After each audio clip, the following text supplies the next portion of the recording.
In the bitter winter of 1891, the coastal town of Beacons Harbor, Massachusetts, faced a mystery that would haunt its residents for generations.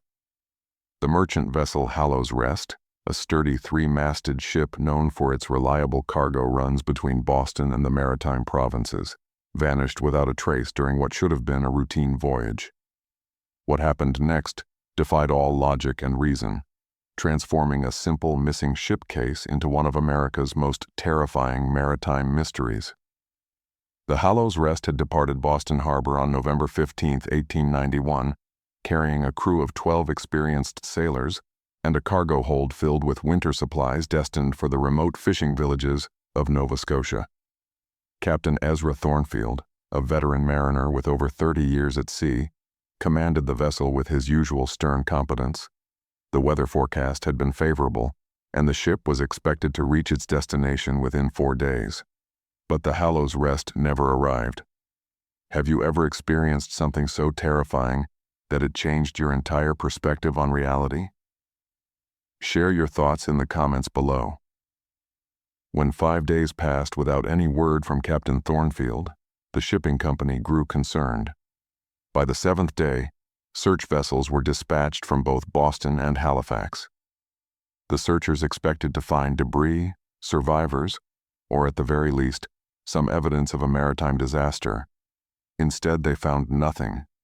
The Atlantic Ocean had seemingly swallowed the Hallow's Rest whole, leaving behind not so much as a floating barrel or torn sail. It was on November 28th, 13 days after the ship's departure, that the first impossible sighting occurred. Lighthouse keeper Edmund Cravenswood was manning his post at Gull's Point Light, a lonely beacon that warned ships away from the treacherous rocks beneath the cliffs. The night was clear, with a full moon casting silver light across the calm waters. As Cravenswood made his midnight rounds, checking the flame and recording the weather conditions, something caught his eye on the horizon. A ship was approaching. At first, Cravenswood felt relief. Perhaps it was the missing Hallow's Rest, finally limping back to port after suffering mechanical difficulties. He raised his spyglass and focused on the approaching vessel. What he saw made his blood run cold. The ship moved without wind. Its sails hung limp and motionless in the still air, yet it glided across the water with unnatural speed. Even more disturbing, the vessel appeared to be glowing with a pale, ethereal light that emanated from its hull and rigging. As it drew closer, Cravenswood could make out the name painted on the bow: Hallow's Rest. But this was impossible. The ship was translucent, like looking at something through thick fog or frosted glass. Cravenswood could see the stars shining through its masts and the moon's reflection passing through its deck. The Hallow's Rest had become a ghost ship. As the spectral vessel approached the harbor, Cravenswood noticed something even more horrifying. Figures moved on the deck, but they weren't quite human anymore. They glided rather than walked, their forms wavering like heat mirages. Some appeared to be missing limbs, others had their heads tilted at impossible angles, and all of them seemed to be searching for something they could never find. The ghost ship sailed directly toward the harbor, passing through the wooden pier posts as if they weren't there. It came to rest at the exact dock where the Hallow's Rest would normally berth, its phantom anchor chain rattling against the empty air. Then, as suddenly as it had appeared, the ship began to fade until nothing remained but the gentle lapping of waves against the wharf. Cravenswood's report to the harbor master the next morning was met with skepticism and concern for the lighthouse keeper's mental state. But his account would soon be corroborated by others. 3 nights later, fisherman Marcus Holloway was returning from his evening catch when he encountered the Hallow's Rest in the middle of the harbor. Holloway had known Captain Thornfield personally and recognized his distinctive voice calling across the water, but the words that reached his ears were not those of a living man. "Help us," came the hollow, echoing cry. "We cannot rest. We cannot find our way home." Holloway rowed closer, his hands trembling as he gripped the oars. The ghost ship loomed above him, its hull now showing signs of terrible damage. Massive holes gaped in its sides, as if something enormous had torn through the wooden planks from the inside out. The rigging was shredded and hung in tatters, while the deck was littered with what appeared to be the scattered remains of the crew.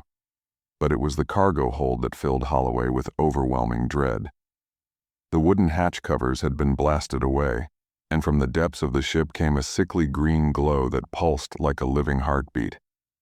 Something was moving down there, something that definitely hadn't been part of the original cargo manifest.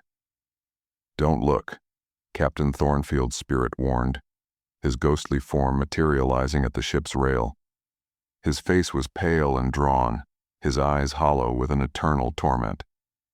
"Don't look into the hold. It's still down there, waiting." But Holloway couldn't help himself. He leaned forward, peering into the glowing depths of the ship's belly. What he saw there would haunt him for the rest of his days. Tentacles. Massive, writhing tentacles covered in what looked like ancient barnacles and seaweed. They moved with a sinuous, hypnotic rhythm, reaching up toward the deck as if testing the boundaries of their underwater prison. And at the center of this writhing mass, Holloway glimpsed something that his mind refused to fully comprehend. An eye the size of a wagon wheel, ancient beyond measure, filled with malevolent intelligence. The creature had followed the ship up from the deepest trenches of the ocean, drawn by something in the cargo hold. But what could possibly attract such a monstrosity? Holloway never learned the answer. The ghost ship faded away as he watched, taking its terrible secret with it. But the fisherman's encounter had revealed a crucial detail. The Hallow's Rest was not simply lost at sea. It had been destroyed by something vast and alien, something that still lurked in the depths. Word of the ghost ship sighting spread throughout Beacon's harbor like wildfire. Some residents dismissed the reports as the imaginings of men who had spent too much time at sea, but others began to pay closer attention to the waters surrounding their town. What they discovered was deeply unsettling. The fish were disappearing. Local fishermen reported that their nets came up empty, even in waters that had been reliably productive for generations. The few fish they did catch appeared sickly and deformed, with cloudy eyes and flesh that reeked of something far worse than normal decay. Lobster traps that had been set in the deeper waters were found crushed flat, as if compressed by enormous pressure. Most disturbing of all were the sounds that began emanating from the harbor at night. Deep, resonant calls that seemed to come from far beneath the surface, too low and powerful to be produced by any known whale or sea creature. The sounds had a musical quality that was both beautiful and terrifying, like the songs of sirens calling sailors to their doom. On December 15th, exactly 1 month after the Hallow's Rest had departed Boston, the ghost ship made its most dramatic appearance yet. The entire town was awakened by the sound of cannon fire echoing across the harbor. Residents rushed to their windows and gasped at the sight that greeted them. The Hallow's Rest was not alone this time. It was engaged in spectral combat with another phantom vessel, a massive warship that bore the tattered flags of no earthly nation. The battle raged throughout the night, with ghostly cannonballs smashing through both ships without causing any visible damage. The crews of both vessels fought with the fury of the damned, their spectral forms clashing on the decks in a conflict that had apparently begun long before their deaths. But as dawn approached, the nature of the battle became clear. The warship was not trying to destroy the Hallow's Rest. It was trying to prevent the merchant vessel from reaching the harbor. Every time the Hallow's Rest attempted to approach the docks, the warship would intercept it, driving it back toward the open ocean. The phantom battle continued for 3 nights, always ending at sunrise with both ships fading into the morning mist. By the 4th night, the townspeople had gathered on the waterfront to witness the spectacle. What they saw changed everything they thought they knew about the Hallow's Rest and its cursed cargo. During the height of the battle, the merchant ship's cargo hold split open like a rotten fruit. The sickly green glow that had terrified Fisherman Holloway now illuminated the entire harbor, and from the depths of the ship emerged the creature that had destroyed it. It was magnificent and terrible beyond description.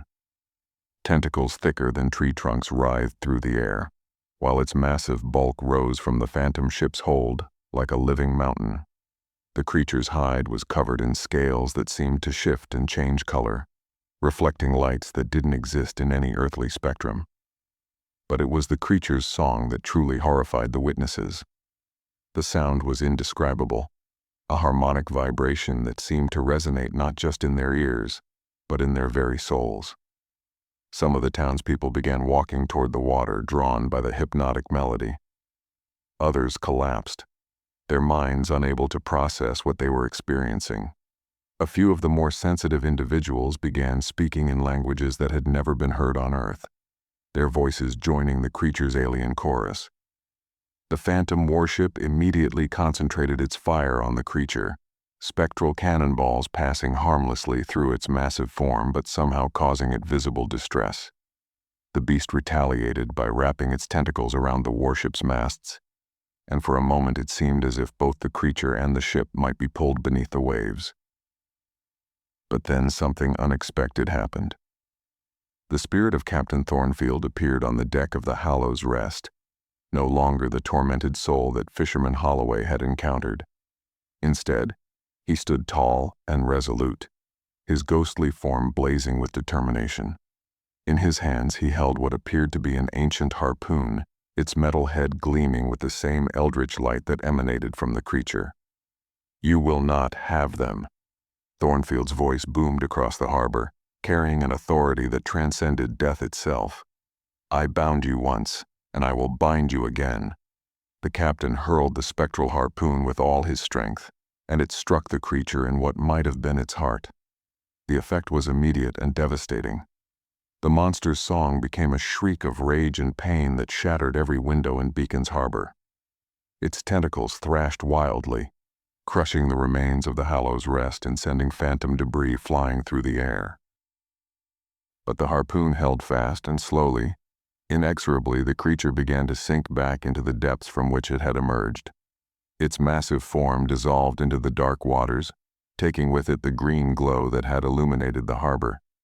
The phantom warship, its mission apparently complete, fired a final salute and vanished into the night. The Hallow's Rest was gone forever, but Captain Thornfield's spirit remained visible for a few moments longer. He turned toward the shore and raised his hand in what might have been a farewell or a warning. Then he too faded away, leaving behind only the gentle sound of waves against the dock. In the days that followed, life in Beacon's harbor slowly returned to normal. The fish returned to the waters, the strange sounds from the depths ceased, and the nightly appearances of ghost ships became nothing more than memory. But the townspeople never forgot what they had witnessed, and the true story of the Hallow's Rest was passed down through generations. The cargo manifest from the ship's final voyage was eventually recovered from the shipping company's records. Among the listed items was a curious entry: one sealed container, contents unknown, consigned to the Maritime Museum of Natural History. But the museum had no record of ordering such an item, and the container's true origin remained a mystery. Some investigators theorized that the container had held something ancient and powerful, perhaps an artifact recovered from the ocean floor by deep-sea fishermen who had no idea what they had found.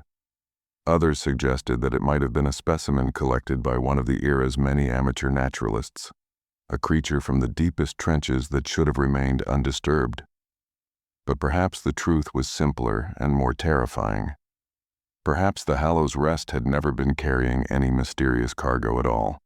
Perhaps it had simply sailed too close to something that should have remained hidden beneath the waves, something so ancient and alien that its very presence could drive men mad and transform the living into the dead. The creature that destroyed the Hallow's Rest was not a random sea monster. It was something that had been sleeping in the deepest parts of the ocean since before human civilization began, dreaming dreams that occasionally leaked into the waking world. The ship had simply been in the wrong place at the wrong time, passing over the creature's resting place just as it stirred from its eons-long slumber. But Captain Thornfield had not died in vain. In his final moments, as his ship was being torn apart by impossible forces, he had somehow managed to bind the creature to the wreckage of his vessel. The ancient harpoon that appeared in the ghostly battle was not a weapon, but a spiritual anchor, preventing the monster from rising to the surface and spreading its influence across the world. The phantom warship that battled the Hallow's Rest each night was not an enemy, but an ally. The spectral crew of another vessel that had encountered the creature decades earlier. They had been trapped in an eternal vigil, doomed to fight the same battle over and over again until someone else could take their place or the threat was finally eliminated. With Captain Thornfield's sacrifice, the creature was once again bound to the depths, and the phantom warship's crew was finally able to rest. But the victory came at a terrible cost. The Hallow's Rest and its crew were lost forever, condemned to repeat their final voyage for all eternity as guardians against something too terrible to be allowed into the world of the living. Even today, fishermen working the waters off Beacon's Harbor sometimes report strange sightings on foggy nights. A ship that appears on the horizon for just a moment before vanishing, its crew forever vigilant against threats that most people cannot even imagine. The Hallow's Rest continues its eternal patrol, ensuring that some things remain buried in the deepest places of the sea. The town of Beacon's Harbor still exists, though it has changed considerably since 1891. The old lighthouse where Edmund Cravenswood first spotted the ghost ship has been converted into a museum, and tourists come from around the world to hear the story of the Hallow's Rest. But the locals know better than to venture too far from shore on certain nights when the fog rolls in thick and the water seems to glow with its own inner light.